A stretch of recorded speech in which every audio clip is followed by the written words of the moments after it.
So without further ado, I present Brian Loor-Almonte.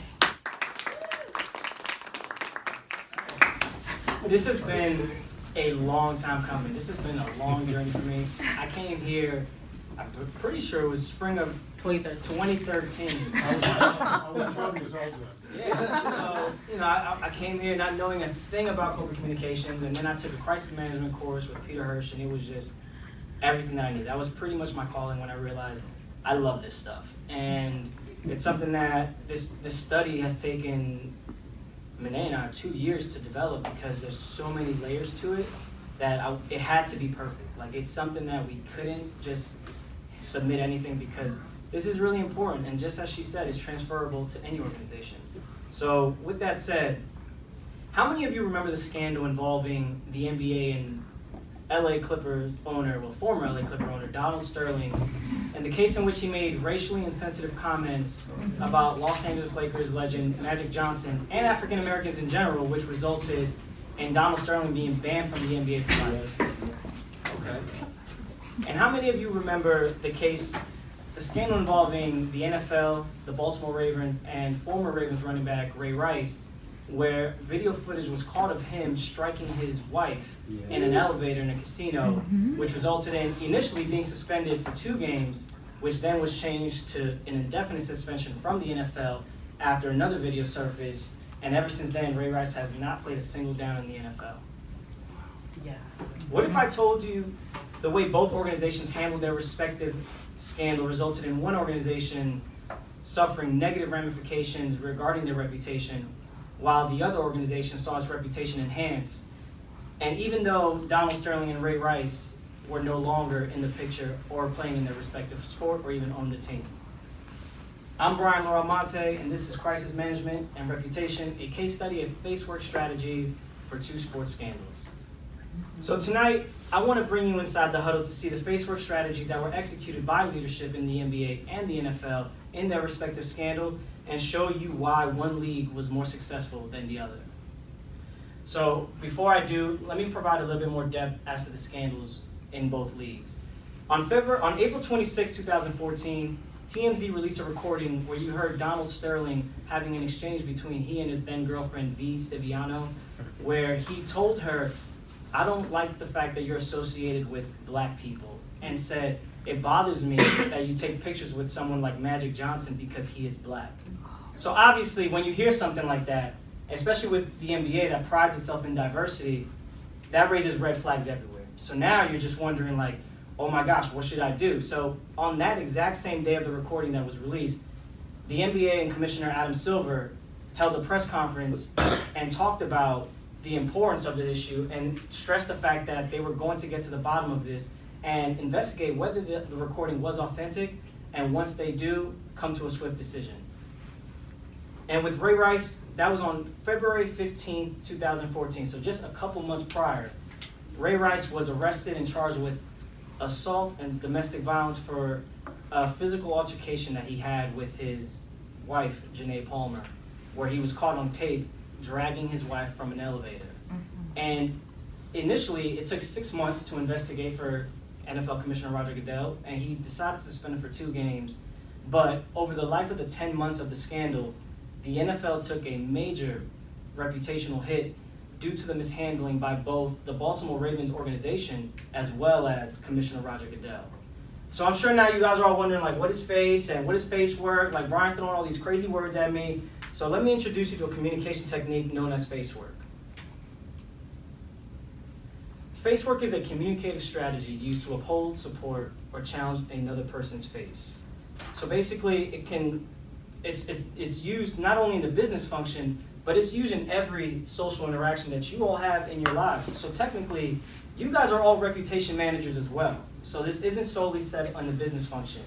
And I'll provide you an example where I have my beautiful mother here. I can't really see her, but she's there, sitting there. I have my girlfriend here, my father, and I'm great friends. Now let's say I forgot my mother's birthday. That's a major problem there. That's a crisis all on its own. So the first thing you think is, man, like, how could I forget that? Like, I'm supposed to be the good son. And so what I do is I apologize to my mother and let her know, I'm sorry for forgetting your birthday. It will never happen again, and I promise to make it up to you. That right there, that interaction I just had with my mother is me saving my own face by apologizing and letting her know that, no, I in fact do care that I forgot your birthday. And also, in the process, I'm also protecting her face and repairing her face, because before I apologized, she probably thought, man, like, how could Brian forget my birthday? I raised that kid. I cleaned his nose when his boogers were running. I wiped all his tears whenever he was crying, and he forgot my birthday. But because I apologized to her, maybe now she feels like, wow, like he cares, and he told me he would make it up to me. So what I just did by apologizing is known as corrective facework, which is the purpose of the study and what the NBA and the NFL had to do for their reputation because of the scandals that have transpired. So my interest in these two scandals led to the following research questions. In what ways are the reputation managers of professional sports organizations using facework techniques in communicating a response to the public during a sports scandal? Followed by, what facework techniques used by reputation managers of professional sports organizations are successful in repairing reputations of the organization post-scandal and which are damaging? So in order to understand the impact of these scandals, I had to collect data in two parts. As you can see in the table, for the Donald Sterling case, I collected data that ranged from April 2014 all the way through November 2016. And as you can see, this ranged from transcriptions from press conferences, both press conferences that were held by the NBA Commissioner Adam Silver, as well as various news articles that covered the scandal while it was happening, as well as post-scandal. And with the Ray Rice scandal, I also covered it from February 2014 all the way through April 2015. And this was a lot longer, so there was more footage that I had to watch out for. So there was the video footage of the elevator incident, there was 2 videos. I also had the transcriptions of the team owner interviews, as well as Commissioner Goodell when he had his interviews as well. And as you can see, various news articles as well. And in those transcriptions and various statements that I was able to pull, I analyzed specific quotes and coded them to a specific facework strategy, which I'll show you now.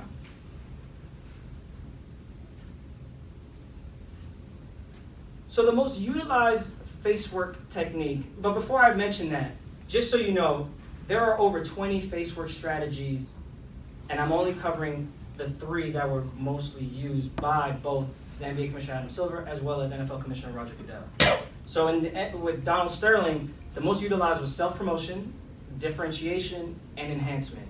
And as you can see, I've highlighted specific parts of the quotes, as well as provided you with a brief definition so you can understand a little bit as to like what it means.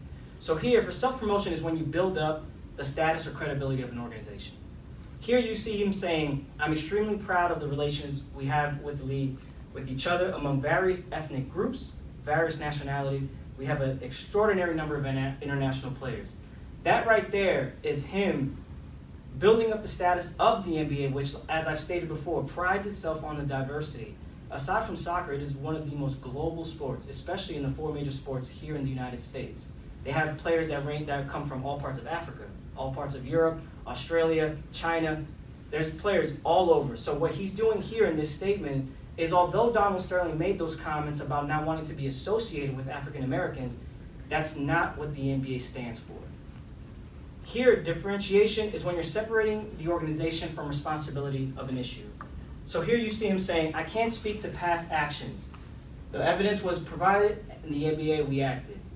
So this was in reference to a question that was asked by a media member during his second press conference when he announced that he was banning Donald Sterling, where they mentioned Donald Sterling has had previous run-ins and racial accusations before among the Hispanic community as well as African Americans. Why didn't they act on it before? And the reason why Adam Silver separated himself to saying I can't speak to past actions is because Adam Silver became the NBA commissioner in February of 2014. Prior to that, David Stern was the commissioner for 30 years.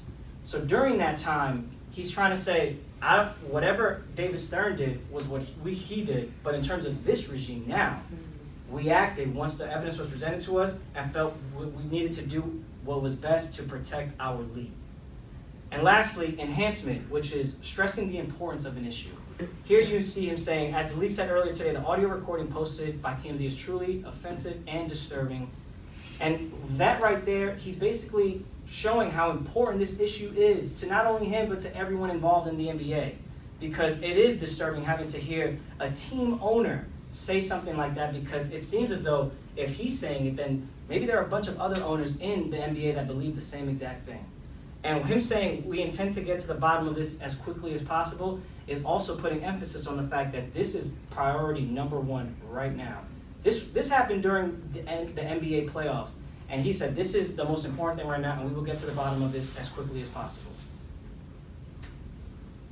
And the Ray Rice scandal, the most utilized was suspended judgment, enhancement, and containment. So in suspended judgment, that's when you're withholding judgment on an act until it's fully explained. We do this all the time. Let's say we see someone that does something wrong or is allegedly doing something wrong. You rather have all the facts presented to you before you say, well, that person is a really bad person. You can't do that. So here in the case, this was seen by Baltimore Ravens head coach John Harbaugh, where he said there are a lot of question marks, but Ray's character, you guys know this, you start with that. So when he's saying that is during the media scrum, when they first asked him, like, what are your thoughts on the incident that Ray Rice just had? He mentioned, like, I need to know all the facts before I place judgment because it's only fair. So that's the whole purpose of suspended judgment. And here, the next one is enhancement. So it says here, they are never acceptable and have no place in the NFL under any circumstances. That's what Goodell said during an interview when he talked about domestic violence. But this came, because I know you guys are probably all wondering now, wait a minute, we're analyzing two different scandals about how one was more successful than the other, but yet Adam Silver used enhancement and so does Roger Goodell. So what's wrong with that picture here? But Roger Goodell began to use the enhancement strategy 6 months after he finally decided that he did make a mistake with the suspension. Because initially, like I stated before, he suspended Rice for 2 games after a 6-month investigation. And it wasn't until 2 months after, where the second video came out of Ray Rice actually striking his wife, that he admitted his mistake and said, wow, this is a really big deal. We're going to get to the bottom of this, and indefinitely suspending Ray Rice. And lastly, was containment, which is when you minimize an issue. And here in the quote, you can see, when we make decisions, we always get reactions. So in that was when Roger Goodell initially was defending the 2-game suspension. So what he said was, this is the NFL, we're in a big spotlight. Whatever decision I would have made would have gotten a reaction regardless. If I would have suspended him for 2, 4, 6, 8 games, it was going to get a reaction. So he's trying to contain it and not make it such a big deal because he was trying to defend his decision to suspend Rice for 2 games.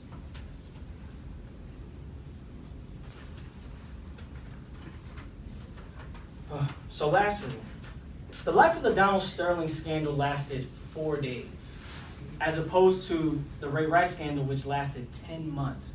It's a huge difference. Adam Silver heard the recording, investigated the authenticity of the tape, and decided immediately that view of what he said, what Donald Sterling said, is not going to be tolerated in the NBA, and proceeded in banning him for life, which garnered so much positive praise, especially from the likes of LeBron James, Mark Cuban, who is the owner of the Dallas Mavericks, and various other people, especially Magic Johnson, who said that is a strong leader by what Adam Silver just did.